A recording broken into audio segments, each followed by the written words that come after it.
বলছো? হ্যাঁ স্যার বলো। হ্যাঁ, তোমাকে একটা প্রশ্ন করবো আমি। বলো। ধরো তোমাকে আমি 10 টাকা দিলাম, হ্যাঁ, তার থেকে 5 টাকা আমি নিলাম, তাহলে তোমার দ্বারা ক টাকা আছে বলো?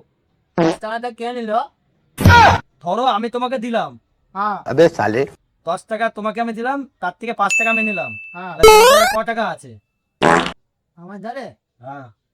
কিন্তু 5 টাকাটা কে নিল? আরে ধরো আরে বাবরা, ধরো তোমাদের অমুক যে নিলো, তোমাদের 10 টাকা আছে, তার থেকে 5 টাকা আমি নিলাম, তাহলে ক টাকা রইলো? 10 টাকা নিয়ে নিলে? হ্যাঁ। কেন নেবে? बात तो सही है। ধরো আমি নিলাম। না, তুমি আমার টাকা নেবে না। ও, তুমি 5 টাকা দিয়ে বিড়ি খাবে? দেখি দেখি কোথায় বিড়ি? এই দেখো বিড়ি।